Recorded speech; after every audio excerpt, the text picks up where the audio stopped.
The dust cloud on the horizon grew smaller with each passing hour until it disappeared entirely, and Grace Fairmont realized with a sickening lurch in her stomach that the wagon train had truly left her behind. She stood in the middle of the California wilderness, her body still weak from 3 days of fever, watching the last trace of her fellow travelers vanish into the shimmering heat of the September afternoon in 1872. The canteen at her feet held perhaps 2 cups of water, and the small bundle beside it contained nothing more than a spare dress and a tattered Bible her mother had pressed into her hands before dying of consumption in St. Louis. Grace was 22 years old, utterly alone, and at least 2 days' ride from the nearest town called Red Bluff, according to the wagon master who had made the decision to leave her. She sank to her knees in the dry grass, her dark blonde hair falling loose from its pins, and for the first time since her mother's death, she allowed herself to cry. The tears came hot and fast, born of fear and exhaustion and the crushing weight of abandonment. They had left her with barely enough provisions to survive a single day, citing the needs of the many over the needs of one. Mrs. Henderson had argued for her, bless the woman's heart, but the wagon master had been adamant. They could not afford to wait for a sick woman to recover, not with winter coming and the mountain passes to cross before the snows began. Grace understood the logic even as she hated it, even as it left her stranded in country she did not know with dangers she could barely imagine. The sun beat down mercilessly, and Grace forced herself to her feet. She had to find shelter before nightfall, had to make herself less visible to whatever predators might roam these parts, both animal and human. She gathered her meager belongings and began walking in the direction of Red Bluff, though she had no real sense of how far it might be or whether she could reach it before her water ran out. The landscape stretched endlessly in all directions, rolling hills covered in dry grass and scattered oak trees, beautiful in its way but utterly indifferent to her survival. She walked for what felt like hours but was probably less than one, her legs shaking with residual weakness from the fever. The prairie dress she wore clung to her back with sweat, and her throat had already begun to feel parched despite the water she had carefully rationed. When she topped a rise and saw nothing but more empty country ahead, despair threatened to overwhelm her again. She would die out here, she thought. She would die, and no one would ever know what became of Grace Fairmont, the seamstress's daughter from St. Louis who had been foolish enough to believe she could start fresh in California. The sound of hoofbeats startled her so badly she nearly dropped her bundle. Grace spun around, her heart hammering to see a lone rider approaching from the east. For a moment, hope and terror warred within her. He could be her salvation or her doom, and she had no way of knowing which until he drew closer. She stood frozen, watching as the rider resolved into a tall man on a bay horse, leading a pack horse behind him. He wore the clothes of a working cowboy, worn denim and a sun-faded shirt, a battered hat pulled low against the glare. Xavier Emerson had been riding the range for 3 days, checking on cattle scattered across his family's sprawling ranch, when he spotted the figure standing alone on the hilltop. At first he thought his eyes were playing tricks, that the heat shimmer was creating phantom images, but as he rode closer, he realized it was a woman. A woman alone in the middle of nowhere, which made no sense whatsoever. He urged his horse into a faster pace, his mind already running through possibilities. Had there been an accident, an attack? Where were her companions? As he drew near enough to make out her features, Xavier saw the fear in her eyes and deliberately slowed his approach, raising one hand in a gesture of peace. She was young, perhaps close to his own 26 years, with a face that might have been pretty if it had not been drawn tight with exhaustion and worry. Her dress was dusty and travel-worn, and she clutched a small bundle to her chest like a shield. "Madam," he called out when he was still a dozen yards away. "Are you in trouble? Do you need help?" Grace swallowed hard, trying to find her voice. "The wagon train," she managed. "They left me. I was sick, and they could not wait." Xavier felt a flash of anger at whoever had made that decision, but he kept his expression neutral as he dismounted and approached on foot, moving slowly so as not to frighten her further. "How long ago?" "This morning. Early." Her voice was hoarse, and he noticed the way she swayed slightly on her feet. "Have you had water?" She nodded toward the canteen at her feet. "A little. I was trying to make it last." "You are heading to Red Bluff." When she nodded, Xavier shook his head. "That is a hard 2-day walk for someone in full health, and you look about ready to collapse. My family's ranch is 5 miles south of here. Will you let me take you there? My mother and sisters will see you properly cared for, and once you have rested, we can arrange transport to town if that is what you wish." Grace studied his face, searching for any sign of deception or ill intent. She saw neither.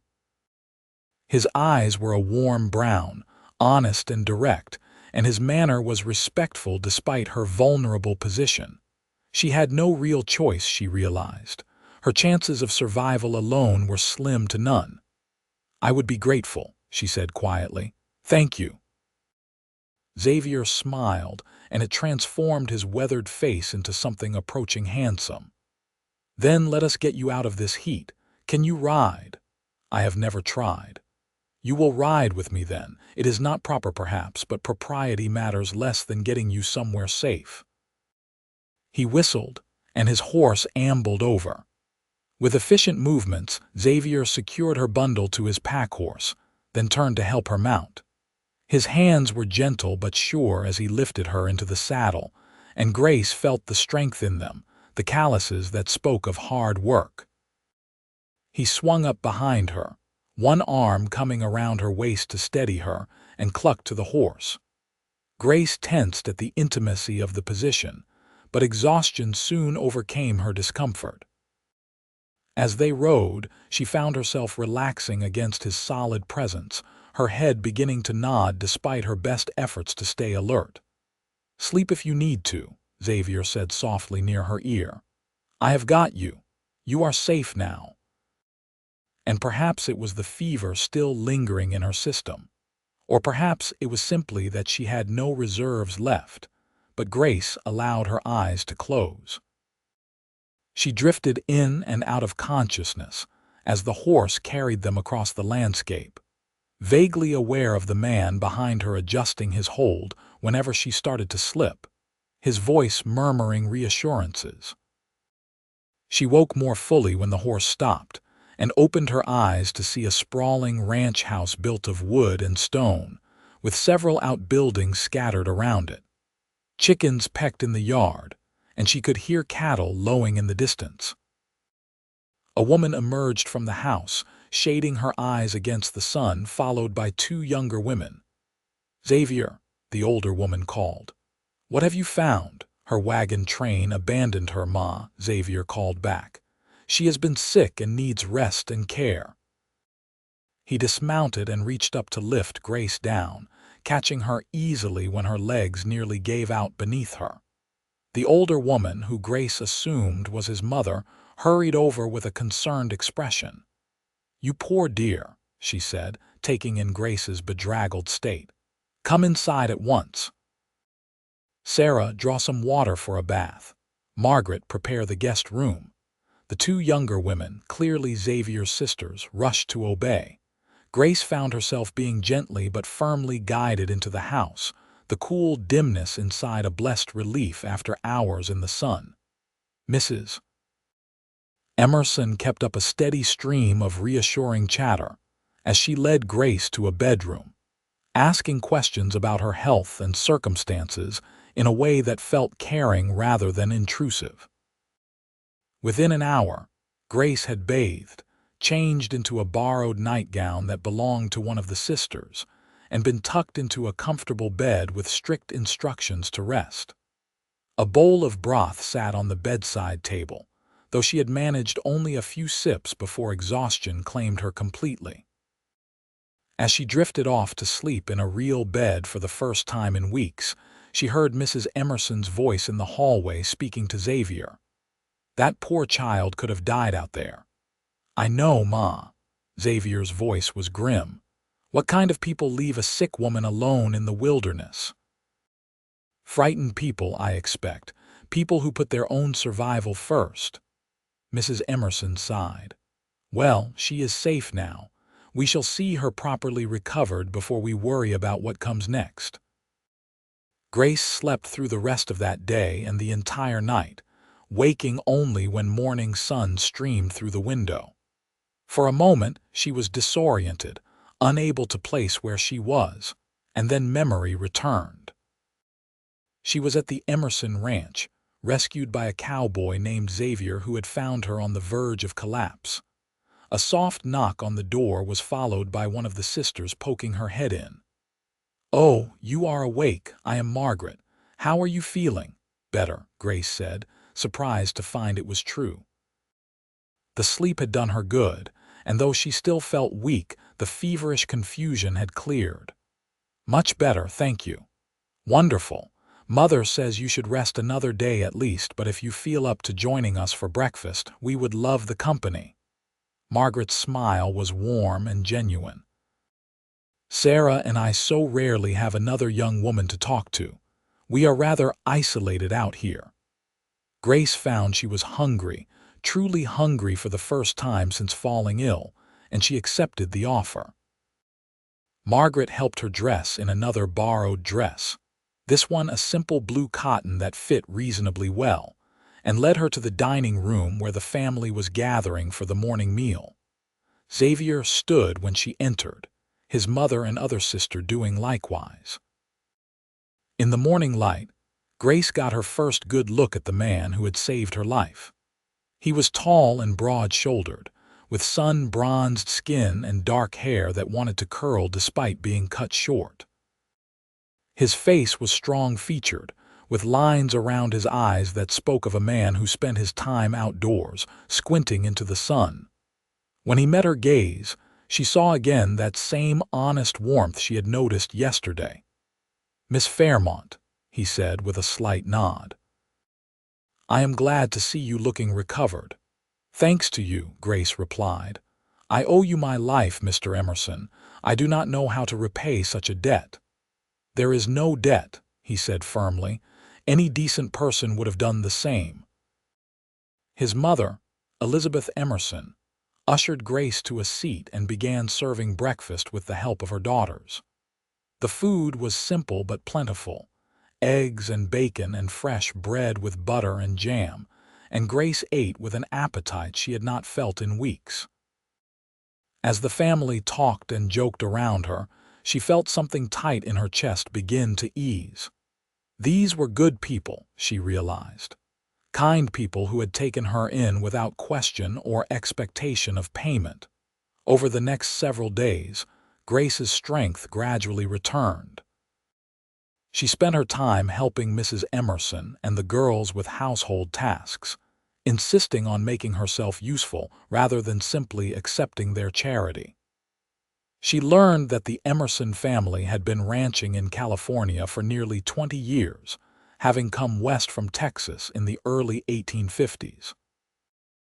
Xavier's father had died 5 years ago, leaving Xavier to run the ranch with the help of 3 hired hands. It was hard work, but the ranch was prospering, and they had built a good life in this wild country. Grace also learned that Xavier was quiet but observant, with a dry sense of humor that emerged when he was comfortable. He worked from dawn to dusk most days, but in the evenings, he would sit on the porch with his family, sometimes playing his harmonica while his sisters sang. Grace found herself drawn to these evening gatherings, to the sense of warmth and belonging they represented. She caught Xavier watching her sometimes, his expression thoughtful, and she wondered what he saw when he looked at her. Did he see the woman abandoned by her wagon train, dependent on charity? Or did he see something else? She found herself hoping for the latter, though she tried to suppress such thoughts.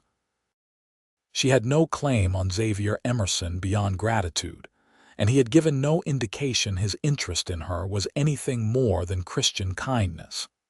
A week after her arrival, Grace was helping Mrs. Emerson hang laundry when Xavier rode up to the house, returning from checking the northern pastures. He dismounted and approached them, pulling off his hat to wipe sweat from his brow. "Miss Fairmont," he said, "might I speak with you a moment?" Grace felt her heart skip, though whether from nervousness or anticipation she could not say. "Of course." They walked a short distance from the house, far enough for privacy but still in view of the windows. Xavier seemed to be gathering his thoughts, turning his hat in his hands. "You have been here over a week now," he began, "and Ma says you are fully recovered from your illness. I wanted to ask what your plans might be. If you still wish to go to Red Bluff, I can arrange transport. Or if you had other intentions when you set out on the wagon train, I can help you pursue those. I do not mean to rush you, but I thought you might be wondering about your options." Grace had been wondering exactly that, lying awake at night trying to imagine her future. She had been traveling to California with the vague hope of finding work as a seamstress, perhaps opening her own shop eventually. But she had no money, no prospects, and no real certainty such a dream could be achieved. "I had hoped to establish myself as a seamstress," she said slowly. "In San Francisco perhaps, or one of the larger towns, but I have no funds, no equipment, nothing but the skills my mother taught me." Xavier nodded, his expression serious. "Red Bluff is not San Francisco, but it is a growing town. There are opportunities there, I think, for someone with a trade. The problem is getting established, having enough money to live on while you build a clientele." He paused, then met her eyes directly. "Ma has a proposal for you if you would hear it. She asked me to speak to you because she did not want you to feel pressured, coming from her directly. I am listening. We could use help around the ranch. Ma and the girls do their best, but there is more work than 3 women can manage, especially with the cooking and sewing and such. Sarah is sweet, but she cannot sew a straight seam to save her life, and Margaret's interests run more to working with the horses. Ma wondered if you might consider staying on for a few months, helping with the household work in exchange for room and board and a small wage. It would give you time to save money and make plans without having to worry about immediate survival. And truthfully, it would be a help to us as well." Grace felt tears prick her eyes at the kindness of it, the way the Emersons kept finding ways to help her without making her feel like a burden. "I would be honored," she said. "Truly. Your family has already done so much for me, and now this. Then it is settled." Xavier's smile was quick and genuine. "Welcome to the Emerson Ranch, Miss Fairmont. I hope you will find it a pleasant place to spend the autumn." As September gave way to October, and the days grew shorter and cooler, Grace settled into the rhythm of ranch life. She discovered she had a talent for the work, and she genuinely enjoyed the company of the Emerson women. Sarah, at 19, was cheerful and chatty, full of gossip about the neighboring ranches and the small social world they inhabited. Margaret, 21, was more reserved but shared Grace's love of books and would often spend evenings reading aloud while Grace sewed. Mrs. Emerson proved to be a font of wisdom about both practical matters and life in general. She had lost her husband to a riding accident, and Grace sensed a deep well of strength in the older woman, a determination to keep her family together and thriving despite hardship. And then there was Xavier. Grace found herself increasingly aware of his presence. The way he moved through the world with quiet confidence, the gentle way he handled the horses, the patience he showed when teaching one of the ranch hands a new skill.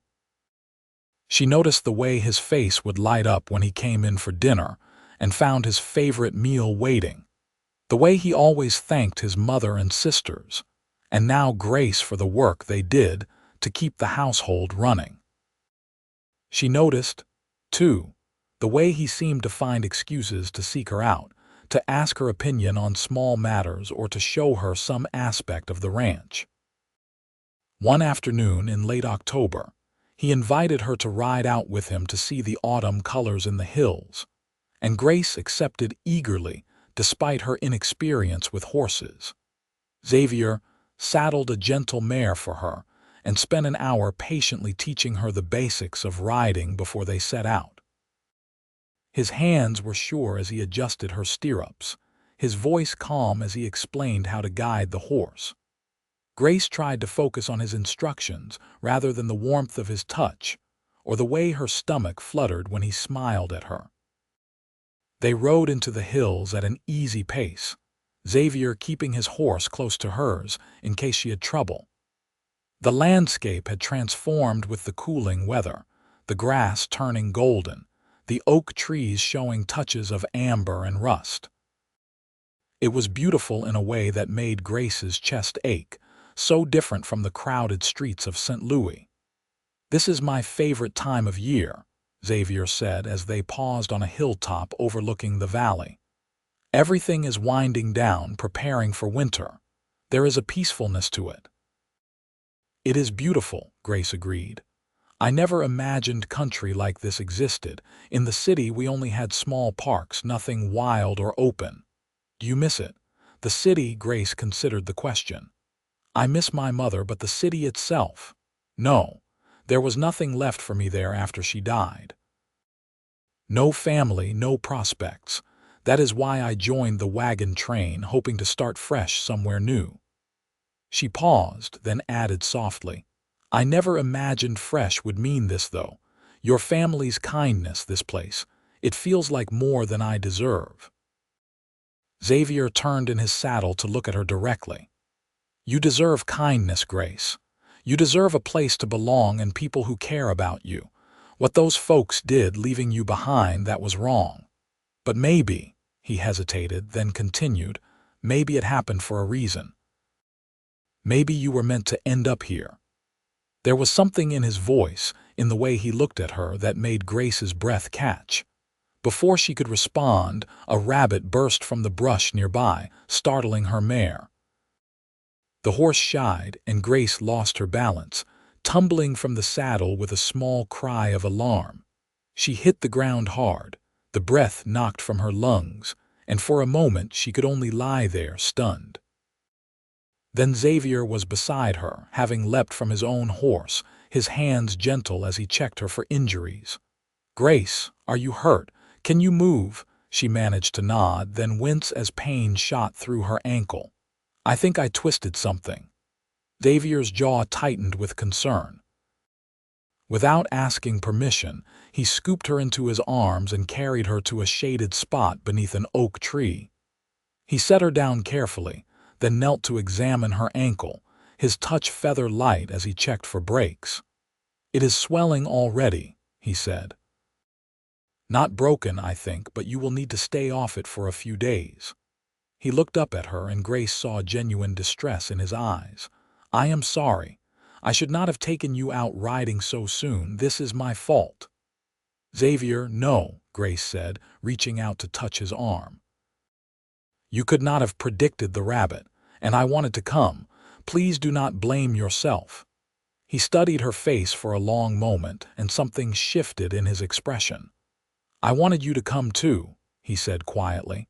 "I have been finding excuses to spend time with you, Grace. I hope you do not think me improper for saying so, but I need you to know. From the moment I saw you standing alone on that hillside, something in me recognized something in you. And these past weeks, getting to know you, watching you become part of our family so naturally, I find myself thinking thoughts I probably should not have." Grace's heart was racing. "What kind of thoughts?" "Thoughts about asking you to stay beyond the autumn. Thoughts about courting you properly if you would allow it. thoughts about a future that includes you in it permanently. He took her hand, his calloused fingers gentle around hers. I know it is too soon. I know you came here by accident and might have other dreams. But I wanted you to know where I stand, what I feel. You are not an obligation or a charity case to me, Grace. You are a woman I admire and respect, and if I am being honest, a woman I am falling in love with. Tears spilled down Grace's cheeks, but they were happy tears. I thought I was imagining it, she whispered. The way you looked at me sometimes. I told myself not to hope because it seemed impossible that something good could come from being abandoned in the wilderness. But Xavier, I feel it too. Whatever this is between us, I feel it. He smiled, that wonderful transforming smile, and lifted her hand to his lips, pressing a gentle kiss to her knuckles. Then, when your ankle heals, I would like to court you properly, Miss Fairmont, with my mother as chaperone and all the propriety we can manage in a ranch house. I would like that very much, Mr. Emerson, he laughed, a sound of pure joy. I think given the circumstances, you might call me Xavier. Xavier, she said, testing the name on her lips, and found she liked the way it sounded. He gathered her carefully in his arms again and carried her to his horse. Getting both of them mounted with her injured ankle proved challenging, but Xavier managed it with patience and creativity, settling her sideways in front of him with her legs to one side and his arms forming a secure cage around her. They rode back slowly, Grace's head resting against his shoulder, both of them quiet but content. Mrs. Emerson fussed over Grace's injury when they returned, binding the ankle with practiced efficiency and insisting Grace stay off it completely for at least 3 days. Sarah and Margaret exchanged knowing looks when they saw how carefully Xavier helped Grace into the house, how his hand lingered on her shoulder even after she was settled in a chair. That evening, after dinner, Xavier asked to speak privately with his mother. They walked out onto the porch, and through the window, Grace saw them talking, saw Mrs. Emerson glance back at the house with a soft smile. When they came back inside, Mrs. Emerson hugged Grace gently. "My son tells me he has spoken to you about his intentions," she said warmly. "I want you to know you have my blessing and my support. I would be honored to have you as part of this family, Grace."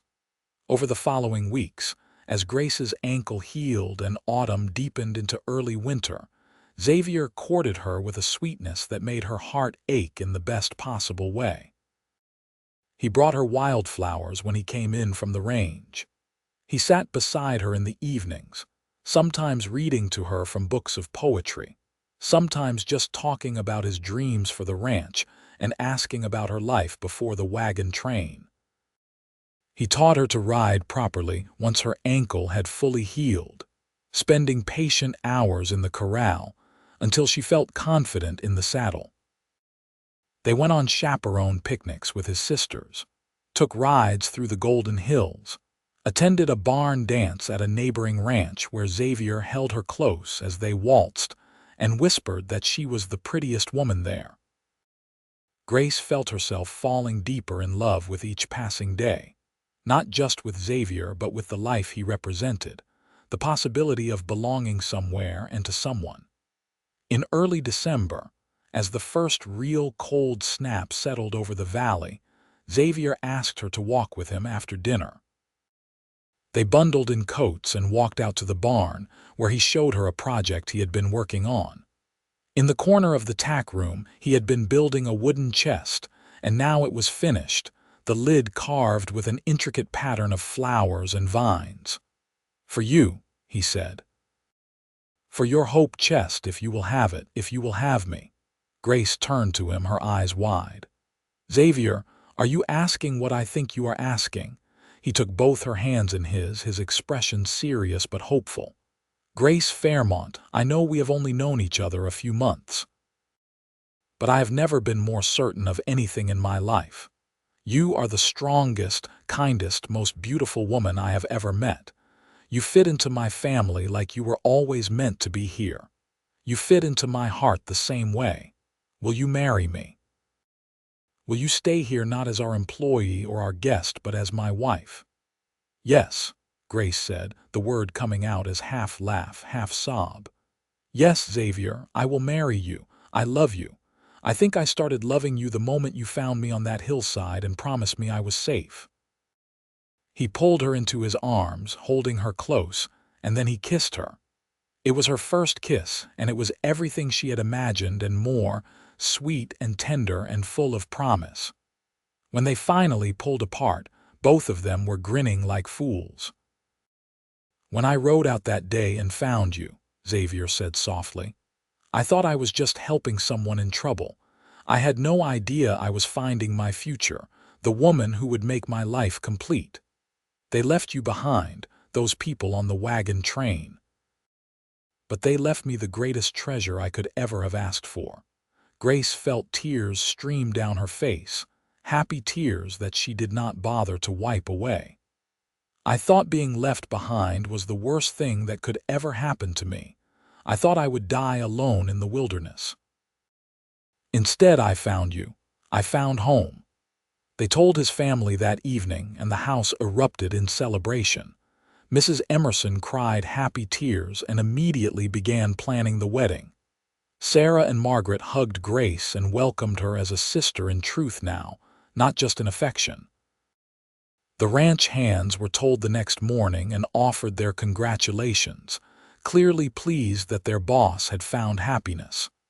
The wedding was planned for late January, giving them time to prepare properly. Grace spent her days sewing her wedding dress, a simple but elegant gown of cream-colored silk that Mrs. Emerson had been saving for just such an occasion. Xavier worked on adding a room to the ranch house where he and Grace would have privacy while still being close to his family. It was not traditional for a married couple to live with the groom's mother and sisters, but Xavier was the only man capable of running the ranch, and no one wanted to break up the family. As January arrived and the wedding day approached, Grace found herself marveling at the strange path her life had taken.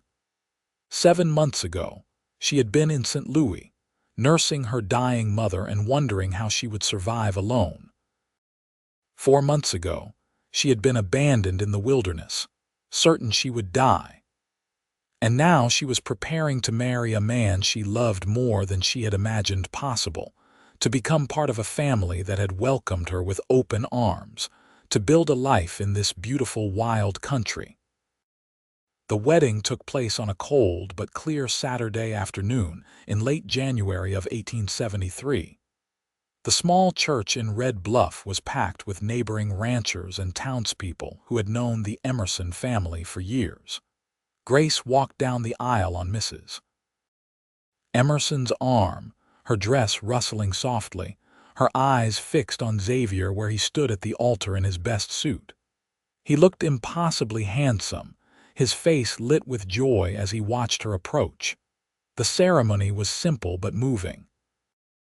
They spoke their vows in clear, firm voices, Xavier's hand steady as he slipped a gold band onto Grace's finger, Grace's eyes shining with tears of happiness as she did the same for him.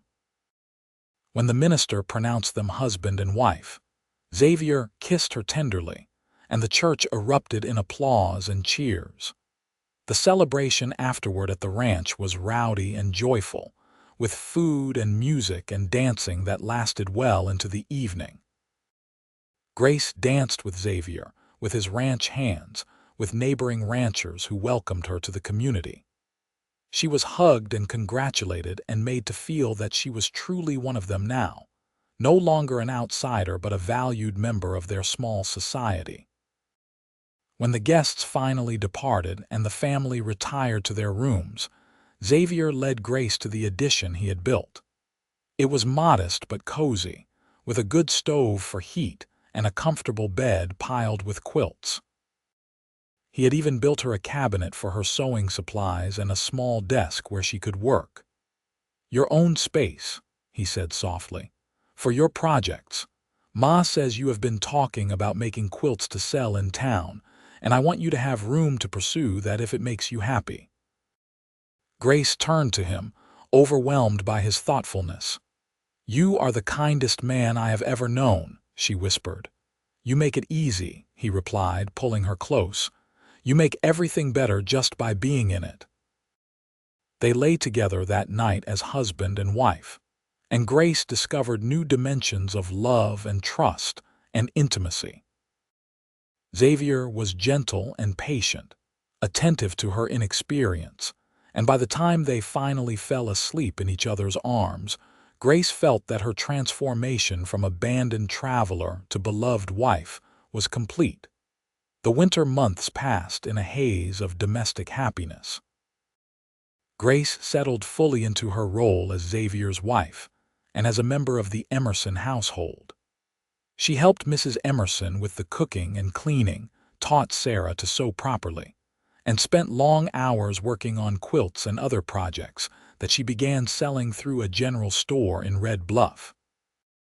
To her surprise and delight, her work was popular, and she found herself earning a tidy sum that she saved carefully for the future. Xavier continued to run the ranch with skill and dedication, but now he had Grace to come home to each evening, and the difference in his demeanor was obvious to everyone. He smiled more, laughed more, seemed more content in his own skin. He would seek Grace out during the day, stealing moments for a quick kiss or just to hold her hand. And in the evenings, they would walk together around the property, talking about their days and their dreams. In the spring, as the hills turned green and wildflowers bloomed in profusion, Grace realized she was pregnant. She told Xavier one evening as they sat on the porch watching the sunset, and his reaction was everything she could have hoped for. He whooped with joy, picked her up and spun her around despite her laughing protests, then set her down gently and cupped her face in his hands. "A baby," he said wonderingly. "We are going to have a baby. Are you happy?" "Happy does not begin to cover it, Grace. You have given me everything, and now this. I am the most blessed man alive." The family celebrated the news, Mrs. Emerson already planning for the grandchild with the enthusiasm of a woman who loved children. Sarah and Margaret were thrilled at the prospect of becoming aunts, and the household took on an air of anticipation as summer approached. Grace's pregnancy progressed smoothly, and she continued with her regular activities as long as she was able, only reluctantly agreeing to rest more as her belly swelled with the growing child. Xavier became almost comically protective, worrying whenever she exerted herself, insisting she sit down and put her feet up at every opportunity. Grace found his concern touching even when it was excessive, and she would kiss him and assure him that women had been having babies since the dawn of time. In early October, almost exactly a year after Xavier had proposed, Grace went into labor. Mrs. Emerson took charge with calm efficiency, sending Xavier to fetch the midwife from Red Bluff while she and the girls prepared the bedroom. The labor was long and difficult, lasting through the night and into the next morning, but finally, as the sun rose over the hills, Grace delivered a healthy baby boy. Xavier, who had been pacing the porch like a caged animal, was allowed in to meet his son. He approached the bed with something like awe on his face, looking down at the tiny bundle in Grace's arms. The baby had a shock of dark hair and a red, scrunched face, and he was the most beautiful thing Grace had ever seen. "A son," Xavier breathed, reaching out to touch one tiny fist. "We have a son, Grace. What should we name him?" Grace asked, exhausted but happy. They had discussed names during the pregnancy but had never quite settled on one. Now, looking at their child, Xavier said, "Thomas, after your father, if that would please you." Grace felt tears spring to her eyes. She had told Xavier about her father who had died when she was a child, and the fact that he remembered and wanted to honor that touched her deeply. "Thomas Emerson," she said. "Yes, that is perfect." Little Thomas proved to be a healthy, hungry baby with a good set of lungs. The household reorganized itself around his needs, everyone pitching in to help Grace through the exhausting early months of motherhood. Xavier was a devoted father, walking the floor with Thomas when he cried at night, changing diapers without complaint, staring at his son with wonder as if he could not quite believe this miracle had happened. As Thomas grew from infant to toddler, as seasons cycled and the ranch prospered, Grace found herself reflecting often on the strange path that had brought her to this life. She thought about the wagon train that had abandoned her, about how terrified and hopeless she had felt standing alone in the wilderness. She thought about Xavier finding her, about his words that first day when he had promised she was safe. She had not known then that safe would come to mean so much more than just physical survival. Safe had come to mean loved, cherished, valued home. 2 years after Thomas's birth, Grace gave birth to a daughter they named Caroline, and then 2 years after that, another son they called James. The ranch house expanded to accommodate the growing family, and Grace's quilting business grew to the point where she had a waiting list of customers. Xavier took on more ranch hands as the herd expanded, and the Emerson Ranch became known throughout the region as one of the most successful operations in Northern California. Through it all, through the joys and challenges of raising children and building a life together, Grace and Xavier's love deepened and matured. They had their disagreements, as any couple does, but they had built a foundation of trust and respect that carried them through difficult times. They made it a point to still take rides together when they could, to steal moments alone even with 3 energetic children demanding attention, to remember that they were not just parents and partners but lovers and best friends. On a September evening in 1879, 7 years after Xavier had found Grace abandoned in the wilderness, they stood together on the porch watching their children play in the yard. Thomas, now 6, was helping his younger siblings build something with sticks and stones. Caroline, 4, was directing operations with the bossiness of a natural leader. James, 2, was mostly just getting in the way, but his siblings tolerated his interference with good humor. "You ever regret it?" Xavier asked quietly, his arm around Grace's waist. "Ending up here instead of in San Francisco like you planned. Sometimes I wonder if you ever think about the life you might have had." Grace leaned into him, watching their children with a soft smile. "I think about it sometimes," she admitted, "not with regret but with curiosity. What would have happened if the wagon train had not left me behind? Where would I be now?" She turned to look up at him. "But then I look at this, at our children and our life and you, and I know with absolute certainty that I am exactly where I am meant to be. That wagon train leaving me was not the end of my story, Xavier. It was the beginning." He kissed the top of her head, holding her close. "They left me the greatest treasure," he murmured, repeating the words he had spoken the night he proposed. "Every single day, Grace, I thank God they were foolish enough to leave you behind, because it meant I got to find you." As the sun set over the hills, painting the sky in shades of gold and rose, the family went inside for dinner. The table was crowded and noisy, filled with laughter and conversation, and the comfortable chaos of a house full of love. Mrs. Emerson, now in her 60s but still sharp and active, presided over the meal with quiet satisfaction, pleased to see her family thriving.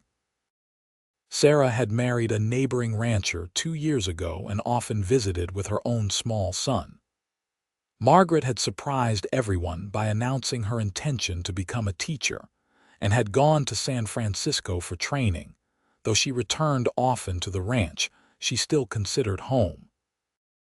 After the children were put to bed and the house grew quiet, Grace and Xavier retired to their room. They undressed in comfortable silence, the intimacy of 7 years of marriage allowing them to move around each other with easy familiarity. As they settled into bed, Xavier pulled Grace close, her head resting on his chest. "I love you," he said softly.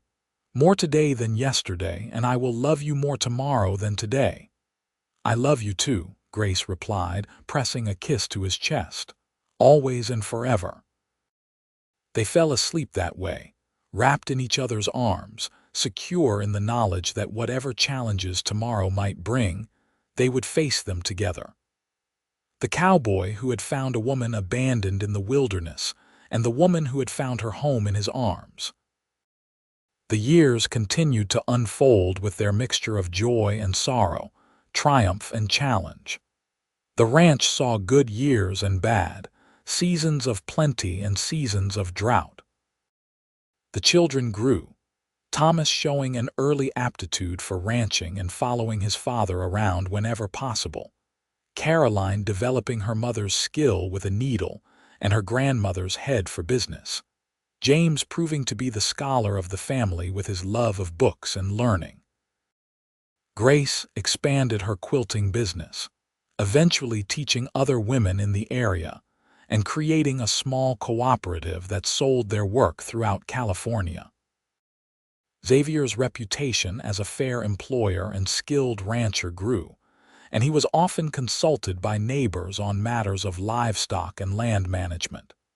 Together, they became pillars of their community, known for their generosity and kindness. Mrs.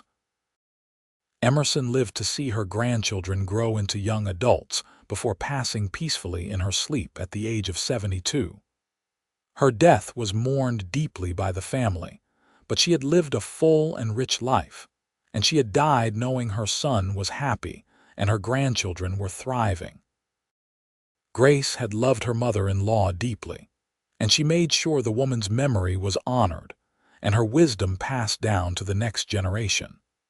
As Thomas approached his 18th birthday in 1891, he announced his intention to stay on the ranch and help his father run the operation. Xavier was pleased but not surprised. The boy had always loved the land and the work, and he had a natural talent for both. Caroline, now 16, was courting a young lawyer from Red Bluff, a match that promised to be a good one. James, 14, was talking about going to university, about studying law or medicine, and though it would be hard to see him leave, both Grace and Xavier supported his dreams. On their 20th wedding anniversary, Xavier surprised Grace with a trip to San Francisco. They left the children in Thomas's capable hands and took the train to the city, spending a week exploring the place Grace had once dreamed of making her home. They saw the opera, visited museums, ate in fancy restaurants, and stayed in a hotel that seemed impossibly elegant. But on the last evening, as they stood on a hill overlooking the bay, Grace turned to Xavier with a smile. "It is beautiful," she said, "and I am glad we came, but I am even gladder we get to go home." "Home," Xavier repeated, pulling her close. "Our ranch, our family, our life."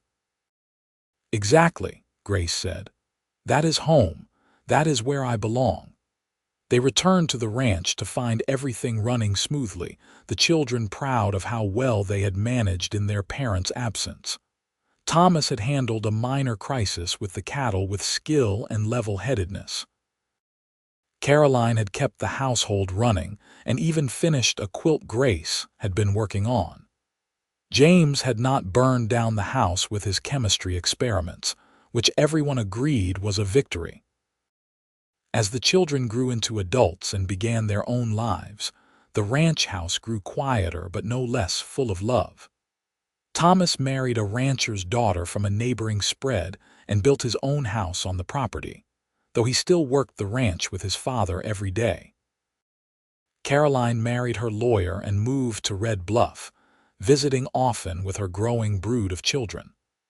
James went east to university and eventually became a doctor, though he returned to California and set up practice in Red Bluff, wanting to be near his family. Grace and Xavier grew older together, their hair going gray, their bodies showing the wear of decades of hard work, but their love remaining as strong as ever. They became grandparents many times over, their home filled regularly with the noise and laughter of grandchildren. They watched their children and grandchildren with pride, knowing they had built something lasting, a legacy of love and hard work and family. On a warm September evening in 1902, 30 years after Xavier had found Grace in the wilderness, they sat together on the porch as they had done thousands of times before. They were in their 50s now, still vital but feeling the years. Around them, the ranch bustled with activity as it always had, 3 generations now calling it home. "You remember the day we met?" Grace asked, taking Xavier's hand. "Every detail," he replied. "You were standing on that hillside looking so lost and scared and brave all at once. I thought you were a mirage at first, something the heat was making me see that could not possibly be real. And now here we are," Grace said softly. 30 years, 3 children, 8 grandchildren so far, and a lifetime of memories. "The best lifetime I could have imagined," Xavier said. He brought her hand to his lips and kissed it gently. "You know what I said that night I proposed, about them leaving me the greatest treasure? I remember. I meant it then, but I did not fully understand how true it was. You were not just a treasure, Grace. You were everything. You made me better than I was. You gave me a family and a purpose beyond just keeping the ranch going. You filled my life with love and meaning. Every single day for 30 years, I have woken up grateful that I rode out that particular morning, that I happened to be in that particular place at that particular time." Grace felt tears slip down her cheeks. "I used to have nightmares about being left behind. For years after we married, I would sometimes dream about standing in that wilderness, watching the wagons disappear. But even in the dreams, I was not scared anymore, because I knew even if I woke up alone, it would not last. You would always find me.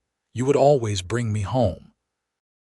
They sat in comfortable silence as the sun set, painting the sky in the colors they had watched together for 3 decades. Their children and grandchildren moved around them, the life they had built continuing its eternal rhythm. And as darkness fell and stars began to appear, Xavier and Grace remained on the porch, hand in hand. 2 souls who had found each other against all odds and built something beautiful together. The wagon train had left her behind all those years ago, abandoned her in the wilderness to live or die. But a cowboy had found her, had seen not a burden but a blessing, not a problem but a possibility. And from that chance meeting, from that moment of kindness and compassion, had grown a love story for the ages. A reminder that sometimes the worst moments of our lives are actually doorways to our greatest joys, and that being lost is sometimes the only way to be truly found. As they finally rose to go inside, Xavier wrapped his arm around Grace's waist, holding her close as he had done for 30 years. "Come on, Mrs. Emerson," he said with a smile. "Let us go home." And Grace, who had once been a woman with nothing, who had once believed her story was ending in tragedy, smiled back at the man who had given her everything. "Home," she agreed. "With you, always with you." They walked inside together, closing the door on another perfect day, secure in the knowledge that whatever time remained to them would be spent exactly as they wanted, together, in the life they had built from nothing, in the home they had created from love. The greatest treasure indeed.